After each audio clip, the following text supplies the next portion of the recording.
अध्याय 16। श्री गणेशाय नमः, श्री सरस्वते नमः, श्री गुरुभ्यो नमः। जय जय गिरनार निवासा, त्रिगुणातीत परम पुरुषा, अभिनंदन परमहंसा, लीलावेशा दिगंबरा।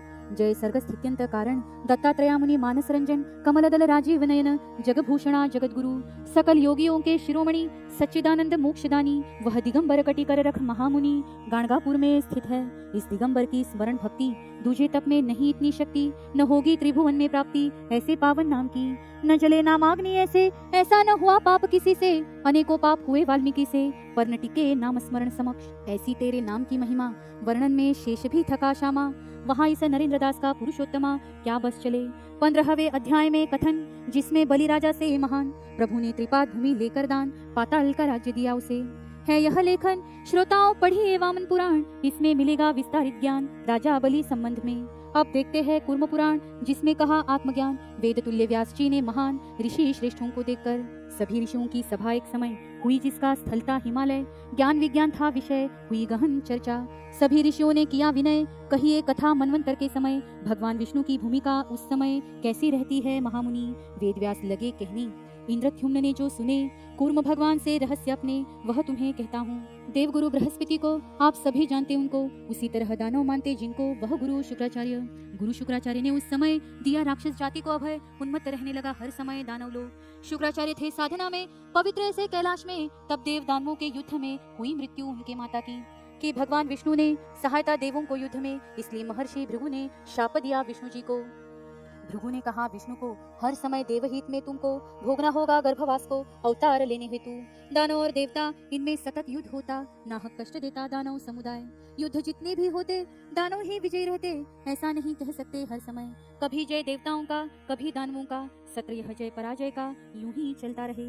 एक समय की घटना, ऋषि दुर्वासा हुए स्वर्ग की ओर रवाना। इंद्र सभा को था जाना स्वर्ग में। उनके गले रहती फूलों की माला सुंदर अति, सुगंध जिसकी महकती चारों ओर। सामने से आया ऐरावत, देवराज इंद्र उस पर स्थित। दुर्वासा ऋषि को देख तुरंत प्रणाम किया इंद्र ने। दुर्वासा ने प्रसन्न होकर इंद्र को आशीर्वाद देकर माला गले से उतारकर दी प्रसाद रूप में। इंद्र ने माला स्वीकार कर रखी ऐरावत के माथे पर। ऐरावत ने माला उठाकर अपनी सूंड से माला को सूंघ कर देखा, फिर पैरों के नीचे फेंका। दुर्वासा ऋषि ने जब देखा, उन्हें अतिशय क्रोध आया। दुर्वासा ने शाप दिया उन्हें, उन्मत्त हुए सभी देवता सुने। आएगी दुर्बलता तुम्हें तब समझ आएगा। शाप से आरंभ हुआ शक्ति ढलना, सेना को पड़ा पीछे हटना, देवताओं की सेना को पड़ा सहना, पराजय हर युद्ध में। क्या करे कुछ समझ न आए, भगवान विष्णु की शरण आए। विजय का मार्ग आप ही बताए, हम क्या करें। जाना भगवान विष्णु ने शाप जो दिया दुर्वासा ने, देवताओं को बलहीन किया उसने, इसीलिए हो रही पराजय। इसके लिए करनी होगी युक्ति, तभी मिलेगी देवों को शक्ति। परंतु अभी युद्ध की स्थिति रोको देवताओं। देवताओं ने वैकुंठ में आकर तय किया दैत्यों को मनाकर, उन्हें प्रसन्न कर सहायता उनसे लेना। करेंगे उनकी सहायता से सागर का मंथन, जिससे मिलेंगे रत्न वहां से और प्राप्त होगा अमृत। इस अमृत के सेवन से देवों के मिले बल, इससे तब तेज एवं स्वबल से पुनः विजय प्राप्त करेंगे। देवताओं ने किया उसी प्रकार, दानवों में मैत्री का प्रसार। दानव बने मित्र परिवार, देवताओं की योजनानुसार। एक बार बैठे दोनों ही दल, यानी दानव और देवता सकल। प्रस्ताव पारित हुआ सफल सागर मंथन का। तैयारी हुई मंथन की, डोरी बने सर्पराज वासुकी, मथनी बनी मंदराचल पर्वत की मंथन के लिए।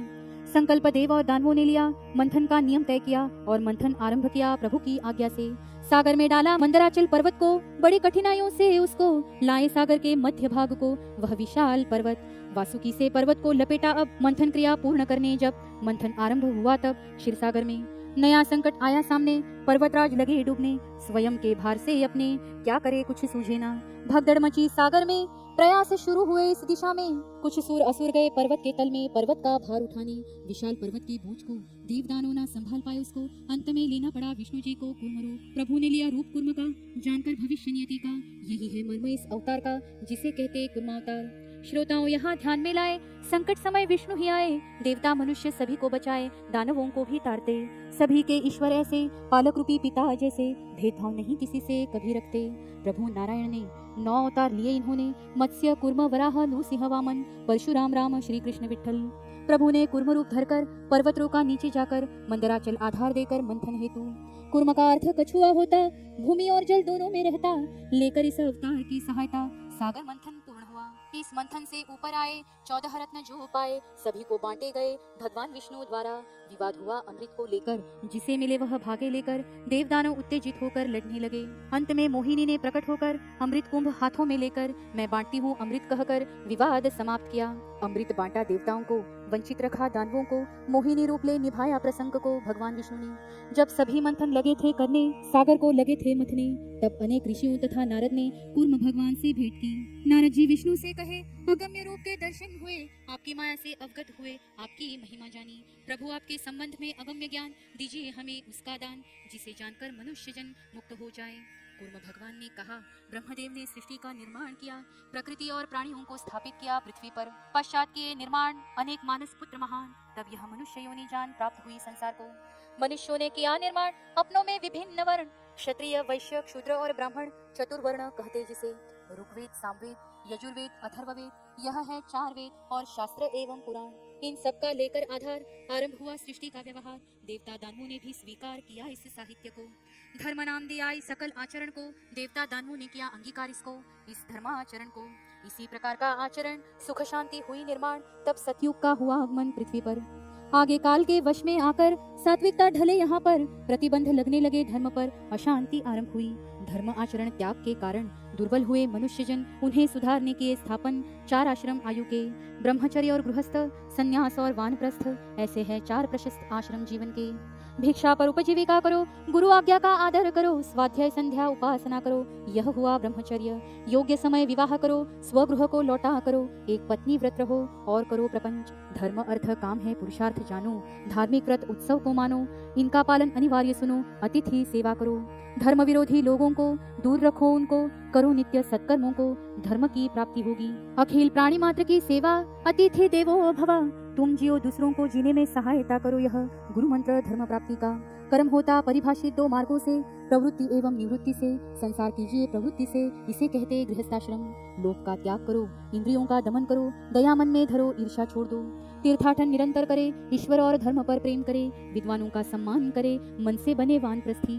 तीसरे आश्रम जब प्रवेश करे, निवृत्ति ही मन में धरे, वानप्रस्थी तीर्थाटन करे और जिए पारमार्थिक जीवन। इसके आगे अध्ययन करे, भिक्षा मांग जीवन व्यतीत करे, सर्वस्व का त्याग करे, स्वीकारे संन्यासाश्रम। प्रभु का मैं भक्त निश्चल, प्रभु स्मरण ही हर पल, देह रहे वह भी केवल उदर भरण हेतु। 4 प्रकार के होते सन्यासी, ज्ञान व वेद सन्यासी, कर्म और पारमिष्टिक सन्यासी संन्यास आश्रम में। इन सभी सन्यासियों को मोक्ष प्राप्त होता, इनको जन्म मृत्यु से सबको मुक्ति प्राप्त होती। हम सभी लोगों को चाहिए होती है मुक्ति सबको, पर कष्ट किसी को नहीं सहना है। कहता हूँ एक कथा इस पर, हो रहा था प्रवचन कहीं पर, कोई ज्ञानी पुरुष वहाँ पर आत्मज्ञान के विषय में। संत कहे श्रोताओं को, जन्म लेकर मनुष्य को प्राप्त कर इस नरदेह को मोक्ष प्राप्ति करनी चाहिए। जिसने ना यह कर्म किया, मोक्ष प्राप्ति का ना प्रयास किया, अगला जन्म उसने पाया तिर्यक योनि में। यह योनि है पराधीन, बिल्कुल ही ज्ञानहीन, सद्विचार होना कठिन है इस योनि में। इसलिए मनुष्य को चाहिए नरदेह से प्रयत्न करते हुए जन्म मरण से बचे, मोक्ष प्राप्ति कर। यह सुना उनमें से तीनों ने, मन में निश्चित किया उन्होंने किसी भी स्थिति में करने आत्मकल्याण। तीनों निकले घर से, सर्वस्व त्याग मन से, चले अरण्य को वहां से तपस्या करने। एक इमली के वृक्ष की घनी छाया देख उसकी, मुद्रा में बैठे ध्यान की आसन लगाकर। उग्र अनुष्ठान आरंभ किया, एकाग्रता से ध्यान किया, कोई विघ्न न हो यह ध्यान दिया उस तीनों ने। काल की घूमी गति, उत्सुक होती लगी मति, कब मिलेगी हमें मुक्ति, ऐसा विचार आने लगा। एक दिन उसी मार्ग से हुआ नारद जी का आगमन, वहां से नारायण नारायण की मधुर ध्वनि से आंखें खोली उन्होंने। नारद जी को प्रणाम किया, अत्यंत आदर भाव दिया, अनुष्ठान का प्रयोजन स्पष्ट किया तीनों ने नारद जी से। मुनिवर हमसे कहिए, मोक्ष कब मिलेगा बताइए, आपको पता होना चाहिए, आप त्रिकालदर्शी। नारद ने कहा उनको, ये ना समझेगा मुझको, जा रहा हूँ वैकुंठ को, पूछता हूँ प्रभु से, जारी रखो तुम तपस्या को, मैं जाकर कहता हूँ प्रभु को, भगवान विष्णु नारायण को आपके विषय में। प्रभु से समय पूछकर आता हूँ मैं लौटकर, तब तक आप सभी मिलकर जारी रखिए तपस्या। नारद जी विदा लेकर निकले वैकुंठ मार्ग पर, तीनों ने पुनः आरंभ कर जारी रखी साधना। महीने बीते 3-4, नारद नहीं आए लौटकर, एक का मन हुआ स्थिर, जप में मन न लगे। बैठा था ध्यान लगाकर, देखे प्रपंच रह रहकर, अस्वस्थ हुआ मन यह देखकर, विचलित रहे सदा। एक रात झल्लाकर गया वहां से उठकर, सुबह देखा वहां पर नहीं था तीसरा व्यक्ति। अब दोनों ही करे साधना, उन्होंने रखा जारी ही करना ध्यान का कार्य अपना मन से। 2-3 दिन में वापस आए, जो थे वैकुंठ गए। नारद जी लौट कर आए उस स्थान पर। नारायण नारायण का उद्घोष सुन प्रसन्न हुआ दोनों का मन। दोनों हुए सावधान नारद जी के आने पर। दोनों ने प्रणाम कर पूछा, कहिए मुनिवर, कब होगी हम पर आत्मज्ञान की अनुकंपा। नारद जी पूछे उन दोनों से, तीसरा कहाँ गया यहाँ से, उसका स्थान क्यों रिक्त यहाँ पर, कहाँ गया वह, क्या मुक्ति मिली उसे, क्योंकि मिलनी थी पहली उसे, तुमने जाने दिया कैसे ये बताओ। मुनीश्वर क्षमा करे हमें, उसका मन न लगा भक्ति में, इसलिए छोड़कर गया हमें, समाचार देने को भी न रुका। आप कृपया बताइए हमें, क्या आत्मज्ञान होगा हमें, क्या योग है हमारे भाग्य में इस बात के। नारद जी कहे वचन, अवश्य होगा आत्मज्ञान, शांत रखो मन, ऐसा कहा विष्णु जी ने। तब कहा एक ने, ठीक कहा आपने, पर मैं उत्सुक हूँ जानने, कब होगा आत्मज्ञान मुझे।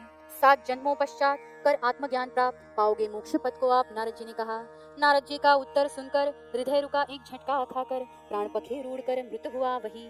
तीसरा भी था असमंजस में, कितना समय है आत्मज्ञान में, है या नहीं भाग्य में, बताए मुनिवर। इस इमली के पेड़ पर जितने पत्ते होंगे उतने वर्ष तुम्हें लगेंगे, तब मोक्ष के भागी बनोगे तुम भी। परमानंद हुआ यह सुनकर, डोलने लगा गर्दन हिलाकर, अरे तुम प्रसन्न हो क्यों कर। नारद जी ने पूछा, हे मुनिवर, और करूंगा भक्ति जीवन भर, कृपा हुई है इस जीव पर, मोक्ष निश्चित हुआ। तब नारद जी ने उसे प्रसन्न किया आशीर्वाद से, उसी दिन से लगा भक्ति करने। योग्य समय पर आत्मज्ञान प्राप्त कर, जीवन यात्रा पूर्ण कर गया मोक्ष पद को। श्रोताओं, हमें भी इतना हो विश्वास, यदि संयम और दृढ़ता से तभी पा सकेंगे आत्मज्ञान। हम सब हैं संसारी जीव, हम नहीं चाहते ऐसा आत्मानुभव, हमारे पास है समय का अभाव, तुरंत चाहिए आत्मज्ञान। ऐसा करे सभी, बालपन में ले शिक्षा भी, खेले और कूदे भी, पर अभ्यास कभी न छोड़े। वैसे ही माता पिता से भी अच्छे संस्कार ले सभी, संग लौकिक शिक्षा भी है आवश्यक। जो ज्ञान इस दोनों को रखता, नाम होता जग में उसका, सम्मान माता पिता का वो बढ़ाता। नौकरी व्यवसाय करे, स्वावलंबी जीवन करे, योग्य समय विवाह करे सबकी सम्मति से। दाम्पत्य जीवन भर एक दूसरे से असीम प्रेम कर, एक दूसरे का आदर कर संसार अपना चलाए। संसार रूपी बेल को लगने चाहिए फूल इनको, इसीलिए जन्म दो सुंदर संतान को योग्य समय पर।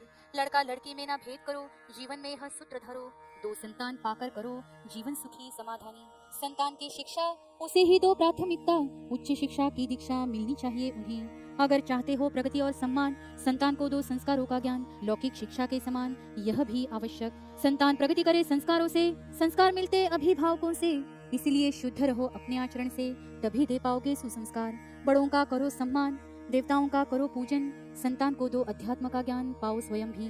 संतान धैर्यवान बनाइए, प्रत्येक कार्य में स्वावलंबन सिखाइए, कर्तव्य का आभास दिलाइए अपने जीवन में। माता पिता की सेवा करना, रिश्ते नातों की रक्षा करना, सुसंस्कृत और संस्कारी बनना सिखाइए संतान को। नीति नियमों के पाठ पढ़ाओ, कला कौशल्य का ज्ञान दिलाओ, संतान को अपना मित्र बनाओ, भयभीत उन्हें न रखो। रोटी कपड़ा और मकान प्राथमिक आवश्यकता यह जान, इन सबकी पूर्णता का ज्ञान रखो सर्वप्रथम। उम्र पहुंचे 45-50 को संसार सौंपो संतान को, धीरे धीरे लगाओ मन को निवृत्ति की ओर। परमार्थ में मन लगाओ, पूरी श्रद्धा से सद्गुरु बनाओ, उनकी शिक्षा से पाओ मोक्ष का मार्ग। सद्गुरु के संग में बदलाव आए चित्त में, आसक्ति छोड़ो संसार में प्रपंच में रहकर। आसक्ति है माया जानोगे, जितना भी तुम विसारोगे उतना ही जाओगे मोक्ष पद की ओर। इसके आगे की शिक्षा देकर सद्गुरु तुम्हारा भाव देखकर तुम्हें परिपूर्ण कर दिलाएंगे मोक्ष पद। नरेंद्र दास द्वारा रचित लीलामृत यह ग्रंथ दिखाए आपको सुपथ मोक्ष को जाने का। इति षोडशोऽध्याय समाप्त।